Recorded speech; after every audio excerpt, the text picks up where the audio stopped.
Bienvenue dans ce nouveau numéro de B1 Europa, l'actualité européenne de la diaspora africaine, le premier numéro de cette année 2024. Je profite de cette occasion pour vous présenter nos vœux le meilleur pour cette année 2024 dans toutes vos entreprises. La République démocratique du Congo fête le 51e anniversaire de l'entrepreneuriat, de l'Office de promotion de l'entrepreneuriat zaïroise à l'Office de promotion de l'entrepreneuriat congolaise et aujourd'hui de l'Agence nationale de développement et de l'entrepreneuriat congolaise, ANADEC en sigle. Alors, qui de mieux pour parler de cette évolution et de la vision des 10 prochaines années de l'ANADEC? J'ai le plaisir de recevoir dans cette émission le directeur général de l'Agence nationale de développement et de l'entrepreneuriat au Congo, M. Godefroid Kizaba. Bonjour et bonne année. Bonjour, messieurs les journalistes. Vous êtes le directeur général de l'ANADEC. L'entrepreneuriat en République démocratique du Congo a évolué de l'OPEZ à l'OPEC, de l'OPEC à l'ANADEC que vous dirigez. Alors, quel est votre regard sur cette évolution 51e année après? Oui, bon, je pense que l'idéal serait de retracer un peu l'histoire. Et puis, retraçant l'histoire, et vous comprendrez le rôle ou la raison d'être de l'ANADEC. ANADEC, aujourd'hui, à l'époque, c'était OPEZ, créé en 1973. OPEC créé en 1973, Office de promotion de petites et moyennes entreprises congolaises. OPEZ, qui était pour la promotion de petites et moyennes entreprises zaïroises en 1973, est devenu en 1997, et certains disent bascule en 98, devenu donc OPEC, Office pour la promotion des entreprises congolaises.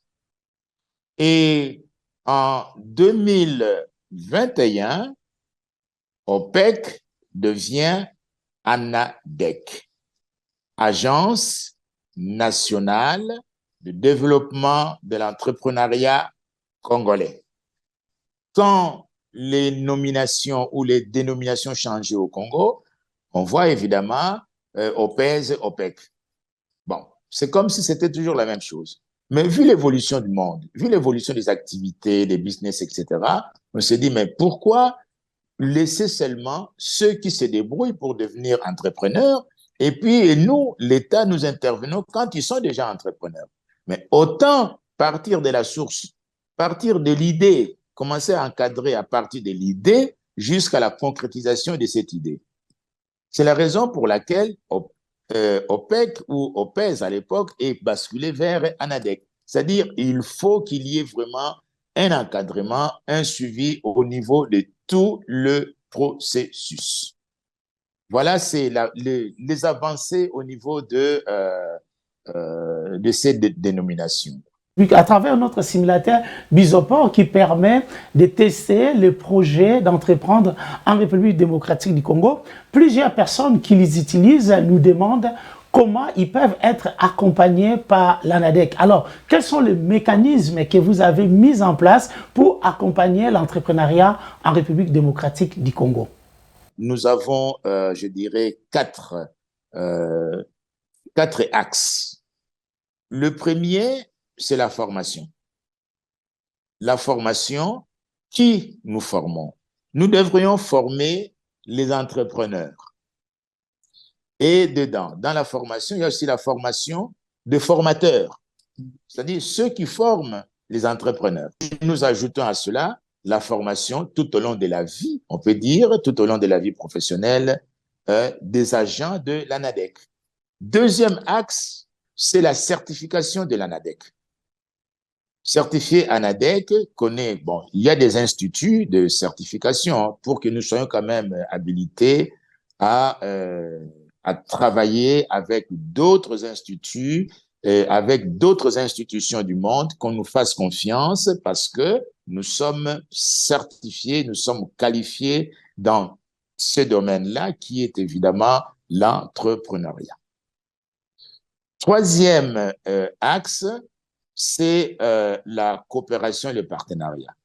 Nous disons qu'aujourd'hui, le monde a évolué, le monde est ouvert, nous ne devrons pas rester fermés. C'est la raison pour laquelle nous disons qu'il faut que nous ayons cet axe-là, hein, que nous puissions en tout cas nouer des partenariats, que nous puissions coopérer évidemment avec des structures qui ont la même visée, qui ont la même façon de faire que nous. Le dernier axe que nous avons, c'est la communication, la promotion de l'entrepreneuriat. Je dirais comme ça, c'est la promotion de l'entrepreneuriat. Parce que beaucoup ont des idées, mais beaucoup ne savent pas où se présenter, comment faire, où aller, etc. C'est pourquoi nous dirons, il faut que nous soyons dans le jeu.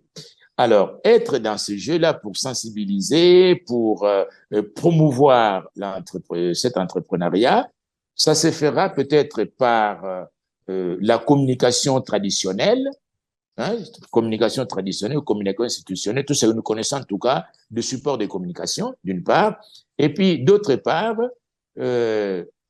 l'entrepreneuriat, peut-être ça se passe ailleurs, hein. Nous aimerions que l'entrepreneuriat devienne populaire et solidaire, où évidemment tout le monde est impliqué, que ce soit l'État, que ce soit les chefs d'entreprise, que ce soit les familles. Quand il y a quelqu'un qui a une idée d'entreprendre, il faut vraiment qu'il y ait une solidarité. Il faut qu'il soit bien entouré pour bien développer, mûrir cette idée, bien développer cette idée. Aujourd'hui, vous accompagnez l'entrepreneuriat en République démocratique du Congo selon la vision du chef de l'État, son Excellence Félix Antoine Tshisekedi. Alors, quel est le message que vous adressez à tous ceux qui veulent entreprendre en République démocratique du Congo? Alors, vous savez, hein, un conseil à ceux qui nous écoutent. Vous avez votre projet. Vous ne direz pas que votre projet est bancal. Pour vous, c'est le meilleur des projets. C'est le meilleur. Qu'on le veuille ou pas, c'est le meilleur. Mais ce qui est intéressant, c'est de confronter votre projet aux experts. Les experts vous diront, oui, mais là, il ne fallait pas faire comme ça, il faut présenter comme ceci. Ce produit-là ou ce service-là, il manque tel aspect. Il faut ajouter cela.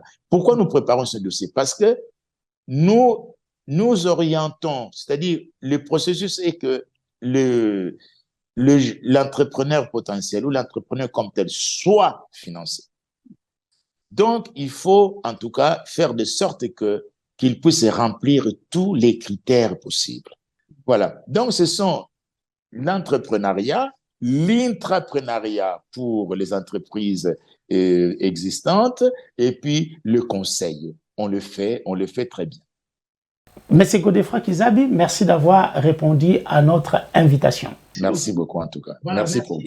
Voilà, pour rappel, la République démocratique du Congo fête le 51e anniversaire de l'évolution de l'entrepreneuriat de l'OPEZ à l'OPEC et de l'OPEC à l'ANADEC aujourd'hui, sous la vision du chef de l'État, son Excellence Félix Antoine Tshisekedi, qui veut créer 1 million de PME et 8 millions d'emplois d'ici 2030, matérialisés bien entendu par le ministère de l'Entrepreneuriat et des petites et moyennes entreprises et l'Agence nationale de développement pour l'entrepreneuriat au Congo.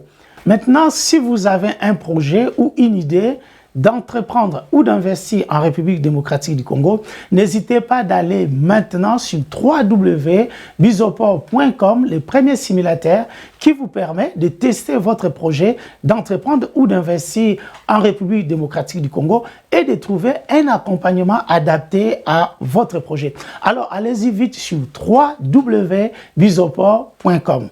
Voilà, cette émission est terminée. Portez-vous bien et à très bientôt.